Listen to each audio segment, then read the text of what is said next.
Hello दोस्तों, नमस्ते, प्रणाम। आप सभी को स्वागत है आपका मेरे यूट्यूब चैनल में। दोस्तों, मैं हूं पूजा रावत और मेरे ब्लॉग की शुरुआत हो रही है आज सुबह के 10 बजे से। तो दोस्तों, ब्लॉग की शुरुआत अभी मेरे स्कूल जाने से हो रही है और मैं जा रही हूं यहाँ पे जो हमारा संकुल केंद्र है वहाँ पे, क्योंकि वहाँ पे आज है एसएमसी की बैठक। तो उसमें हमको भी टीचर लोगों ने बुलावा कर रखा है, तो आज मैं वहीं पे जा रही हूँ संकुल केंद्र में। तो आज वहाँ पे टीचर लोगों ने शायद कुछ प्रशिक्षण रखा हुआ है, तो देखते हैं क्या क्या होता है स्कूल में जाके।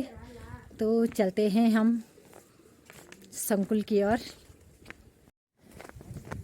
तो दोस्तों, सुबह के 10:30 हो गए हैं और शायद वहाँ पे मीटिंग शुरू हो गई है। तो मैं तो अभी जा ही रही हूँ और देखते हैं कितने लोग आ रखे हैं वहाँ पे। तो यहाँ पे मेरी देवरानी भी आ गई है मीटिंग के लिए। इम्मा मीटिंग शुरू हुई भाई, देर हो गई है। तो दोस्तों, यहाँ से थोड़ी ही दूरी पे है हमारा जो संकुल केंद्र है, वहाँ पे शायद मीटिंग भी शुरू हो गई है। तो दोस्तों, हम पहुँच गए हैं स्कूल गेट में और यहाँ ऊपर देखो, यहाँ पे मीटिंग शुरू हो गई है। तो दोस्तों, यहाँ पे मीटिंग 9 बजे से शुरू हो गई है और हम अभी पहुँच रहे हैं 10:30 बजे। और यहाँ पे देखो, सब अभिभावक लोग पहुँच चुके हैं और टीचर लोग भी।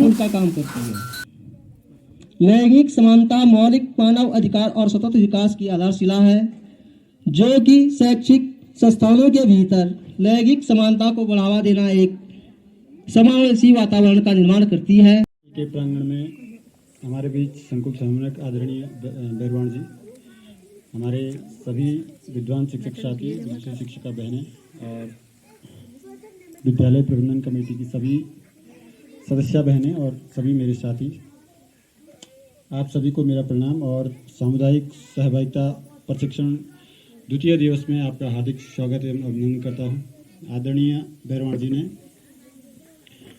नशा मुक्ति पर और नशा मुक्ति के कार्यक्रमों पर मुझे बोलने के लिए आमंत्रित किया है। तो देखो, ये कार्यक्रम भी सरकार का है, सरकार द्वारा पोषित कार्यक्रम है कि आप जाइए।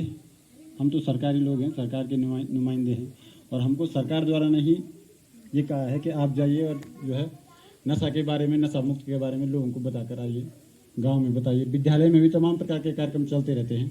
सरकार हजारों करोड़ों रुपए खर्च करती है नशा मुक्ति के कार्यक्रमों पर, और दूसरी तरफ से हमारी सरकार ही जो है दारू के ठेकों को हर जगह जो है स्थापित कर रही है। देखो, सरकार का रवैया जो है इस मामले में थोड़ा सा क्या है, दोहरा है। एक तरफ तो आप जो है नशा मुक्ति के अभियान चला रहे हैं और सरकारी नशा मुक्ति केंद्र भी खोल रहे हैं, और दूसरी तरफ से आप जो है इस नशे को खुद ही बढ़ावा दे रहे हैं। हमारे देश में लगभग 2 राज्य ऐसे हैं, बिहार और गुजरात, जहां जो ड्राई स्टेट है, और एक संस्था है जिसने अभी डेटा जारी किया है, उन दोनों राज्यों में सबसे ज़्यादा शराब लोग पीते हैं। मतलब जहां पर आप जो है, अब सरकार की मजबूरी ये है, मैं ये मानता हूं कि अगर इस क्षेत्र में, मान लिया जाए इस क्षेत्र में हमने दारू के नशा को बैन कर लिया, तो क्या लोग दारू पीना छोड़ देंगे? लोग दारू पीना छोड़ेंगे नहीं। फिर क्या होगा कि दारू जो है इलीगल तरीके से, नशा इलीगल तरीके से बिकने लग जाएगा। और सबसे बड़ी बात आज की तारीख में हमारे लिए चिंता का विषय ये है कि हमारी जो युवा पीढ़ी है, जो बच्चे हैं, वो इस नशे की गिरफ्त में आके अपने जीवन को बर्बाद कर रहे हैं। ये हमारे लिए, हम सब के लिए बहुत चिंता का विषय है। विद्यालय में जो बच्चे पढ़ते हैं, मैं इंटर कॉलेज की बात कर रहा हूँ, वहाँ पर भी कई बच्चे, हम लोगों ने अभी हम एक कैंप पर गए थे हमारे विद्यालय का, अब किसी का नाम क्या लेना है, लेकिन हमारे विद्यालय में हम किस कैंप को लेकर के गए थे, उखीमठ गए थे। हम ऊपर रेस्टोरेंट में बैठे हुए थे, तो 2 बच्चे नीचे गए और वहाँ पर ये सुविधा थी, CCTV की सुविधा थी ऊपर सारे जगह से, चाहे बाथरूम में और बाथरूम के बाहर का जो कैंपस था, अंदर नहीं लेकिन बाथरूम के बाहर का जो कैंपस था, सारे कैंपस में कैमरे लगे हुए थे। अब कैमरे लगे थे तो हम ऊपर बैठे हुए थे, तो 2 बच्चे, हमारे ही बच्चे नीचे गए और वो वहाँ पे जो है सिगरेट पीने लगे। और सिगरेट पीने लगे तो हमको ऊपर जो है कैमरे पे दिख रहा था कि वो सिगरेट पी रहे हैं।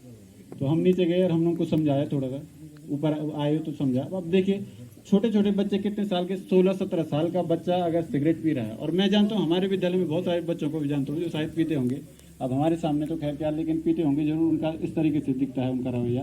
और जब हमने खुद सामने देखा है, आप देखिए 17-18 साल के बच्चे नशे की गिरफ्त में आ रहे हैं, ये हम सब के लिए बहुत चिंता का विषय है। मैं आपको एक सच्ची घटना सुनाता हूँ। जब मैं कक्षा 12 में पढ़ता था, हम तो ऐसे कार्यक्रमों में जाते रहते थे, जो ये विद्यालय के कार्यक्रम होते जैसे क्विज प्रतियोगिता वगैरह जो उस समय होती थी। मैं जब कुछ ब्लॉक से पढ़ा हूँ, राय का जाखाल से, तो ऐसे जाते रहते थे। तो एक लड़का उनमें से ऐसा था जो हर जगह जो है फर्स्ट आता था। वो चमोली जिले से था और अपने नानी के यहाँ पढ़ता था, तो रुद्रप्रयाग में वो हर उसमें फर्स्ट आता था। कक्षा 10 में उसने उत्तराखंड में शायद उसका 10वां-11वां नंबर था, रुद्रप्रयाग में उसने उस समय जो है दूसरा नंबर था। तो उसने हमारे लिए क्या था, वो आदर्श था। तो जब हमने कक्षा 12वीं में भी जो है वो स्कॉलरशिप का स्टूडेंट रहा, वहाँ भी उसकी अच्छी परसेंटेज आई, वो हमारे लिए आदर्श था। तो जब हम 12वीं के बाद देहरादून गए तो वहाँ मेरे को कभी कभी मिलता था, तो मेरे लिए वो आदर्श था भाई, सच बताऊँ, क्योंकि हम उसके लेवल के नहीं थे, वो बहुत एक्सीडेंट छात्र था। और जब 12वीं के बाद वो अलग तैयारी कर रहा था, हम अलग, कभी कभी मिलना जुलना होता था। उसके बाद उससे मिलना जो है मेरा लगभग बंद हो गया। तो अभी मैं लगभग 2 महीने पहले गैरसैंण गया था ऐसे घूमने के लिए, तो अचानक वो मुझे मिला किसी दुकान में। तो दुकान में मेरे को मिला तो मुझे लगा कि वो अपने जीवन में जो है बहुत आगे होगा कहीं ना कहीं। तो मैंने उसको पूछा, हमारी बातचीत हुई, तो उसे तो पता था कि मेरी नौकरी लगी हुई है, शायद उसने फेसबुक वगैरह पे कहीं देखा होगा। तो मुझे लगा कि, फिर मैंने उससे पूछा कि क्या कर रहा है, तो उसने कहा मैं कुछ नहीं कर रहा हूँ, ऐसे हंसते हुए बोला कुछ नहीं कर रहा हूँ, बस यही छोटा मोटा काम कर रहा हूँ। फिर मैंने पूछा यार कुछ तो कहीं तो नौकरी हो गई, ऐसे झूठ मत बोल। तो उसने कहा नहीं यार मैं कुछ नहीं कर रहा हूँ, ऐसे पापा के साथ दुकान में काम कर रहा हूँ। अब काम तो देखो कोई छोटा बड़ा नहीं होता है, काम तो सारे काम जो है, काम कोई छोटा बड़ा नहीं होता है, लेकिन जो उसकी क्षमता थी, जो उसकी योग्यता थी, उसके अनुसार उसका काम वो उस पर सूट नहीं करता था। तो वहाँ से मैं आ गया, तो मैं सोचने लगा गाड़ी में कि यार ये लड़का तो ये दुकान में काम कर रहा है, इतना एक्सीडेंट लड़का था। तो फिर मैंने फ़ोन किया, इधर उधर घुमाया फ़ोन अपने पूरे पुराने साथियों को, तब उन्होंने बताया कि वो जो है, वो जो लड़का था वो NIT से बीटेक कर रहा था। NIT से बीटेक कर रहा था, मतलब NIT से बीटेक करना अपने आप में बड़ी बात है। NIT से बीटेक कर रहा था, तो चौथे 5वें वर्ष में वो नशे का शिकार हो गया। जब नशे का शिकार हुआ, बहुत ज़्यादा शिकार हुआ, तब उसे नशा मुक्त केंद्र में रखा गया उसके घर वालों ने। और नशा मुक्त केंद्र में 1-2 साल रहने के बावजूद पढ़ाई भी छूट गई, और उसके बाद उसके पापा और ने उसको देहरादून भेजा भी नहीं। अब भेजा नहीं, उसके बाद घर में ही अपने साथ जो है वो हाथ बटा रहा है। मतलब अब वो बीएड कर रहा है, अब कर रहा है, शायद वो 33-34 साल का होगा, अब वो बीएड कर रहा है, अभी पूरा भी नहीं हुआ होगा शायद। तो आप देखिए नशे के कारण एक अच्छा सा लड़का जो है बर्बाद हो गया। ऐसे ही हमारे साथ के, हमारे आसपास आप देख रहे हैं बहुत सारे लोग जो है नशे का शिकार हैं, नशे की गिरफ्त में हैं।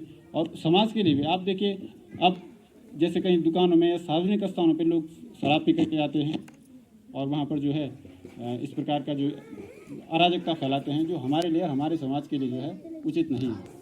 तो मैं तो ये मानता हूँ कि आप लोगों को भी अपने गांव से, अपने सबसे पहले मोहल्ले से, अपने गांव से, अपने घर से ये शुरुआत करनी पड़ेगी कि आपके घर में जो मेल होंगे, देखो फीमेल तो नहीं है, लेकिन मेल तो लगभग जो है नशा करते ही हैं, अधिकांश तो जो मेल होते हैं। तो सबसे पहले देखो, हम समाज को तभी सुधारेंगे जब सबसे पहले हम अपने घर को सुधारेंगे। तो सबसे पहले तो हमको अपने घर में अपने बच्चों पर, अपने परिवार के सदस्यों पर नियंत्रण करना पड़ेगा किसी भी प्रकार से। ये तो देखो घर वालों की जिम्मेदारी, उसकी जिम्मेदारी है जो नशा नहीं करता है, ये उसकी जिम्मेदारी है। तो उसकी जिम्मेदारी है उनको समझाना कि आप उनको समझाना।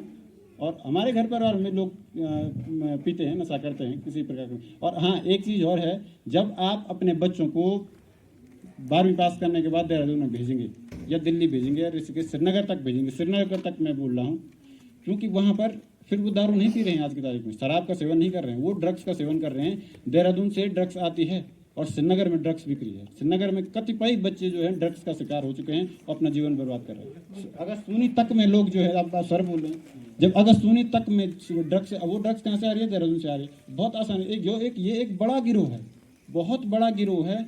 इतनी आसानी से ड्रग्स आ जा रही है, बीच में इतने सारे चौकियाँ होंगी, पुलिस चौकियाँ होंगी, इतनी आसानी से आ जा रही है ड्रग्स, तो इतनी आसानी से आ रही है। इसका मतलब बीच ये एक पूरा तंत्र है जो काम कर रहा है इस पर। तो आप उस तंत्र से तो देखो नहीं लड़ सकते। मैं मानता हूं कि इस गांव की एक महिला या एक गांव का एक बुजुर्ग या एक युवा अगर नशा के खिलाफ यहां से आवाज़ उठाता है, तो उस तंत्र से लड़ना उसके लिए थोड़ा मुश्किल हो जाएगा। लेकिन अपने घर परिवार के सदस्यों को आप लोग जरूर समझा सकते हैं, नशे के खिलाफ उनको जो है जागरूक कर सकते हैं। हमारे गाँव में पिछले वर्ष मेरे साथ पढ़ता था एक लड़का, वो ऐसी मेरे साथ उसने बीएड किया, उसकी नौकरी नहीं लग पाई। उसके कारण क्या है, वो देहरादून से, हमको भी तब पता लगा जब क्या हुआ कि जब उसकी डेथ हो गई, वो नीचे गिरा और उसकी डेथ हो गई, सड़क से नीचे गिरा और उसकी डेथ हो गई।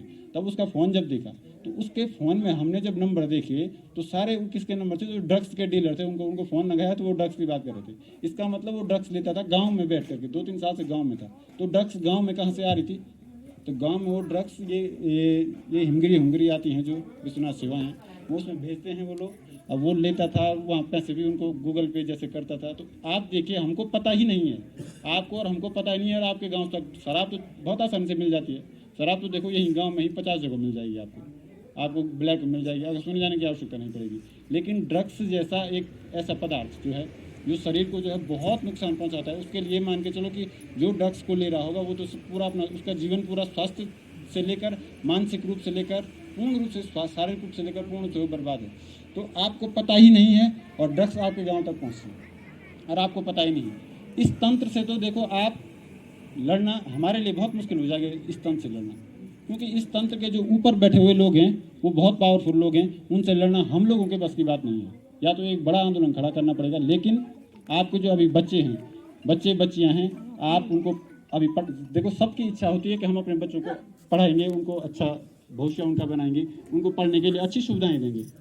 तो अच्छे बच्चे भी जो पढ़ने में बहुत अच्छे हैं, वो बच्चे भी आगे चल करके ड्रग्स, शराब वगैरह इन नशे की लत का शिकार हो जाते हैं। तो आप लोगों की नैतिक जिम्मेदारी है अपने बच्चों को जो है अच्छे संस्कार दें। अभी से जो कक्षा 6 में होगा, 7 में होगा, 9 में होगा, 11-12 में होगा, आप लोग उनको जरूर कहीं ना कहीं पढ़ने के लिए। देखो आज की तारीख में तो मैं मानता हूँ कि माँ बाप का सबसे बड़ा सपना जो है वो ये है कि उनके बच्चे जो है कामयाब हो जाएं, और कामयाब हो जाने के लिए वो अपना पूरा जीवन बच्चों पर समर्पित कर देते हैं। लेकिन हो क्या रहा है, बच्चे जा रहे हैं और बच्चे, अधिकांश बच्चों का भविष्य जो है नशे के कारण ही बर्बाद हो रहा है।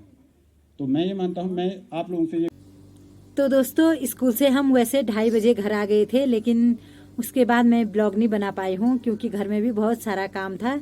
लेकिन आपने सुना होगा जो नशा मुक्ति का चैप्टर था, उसमें डंगवाल सर ने बहुत अच्छी बात कही है, जो कि राजकीय इंटर कॉलेज के साइंस के अध्यापक हैं। तो उन्होंने नशा मुक्ति के बारे में बहुत अच्छी बात कही है।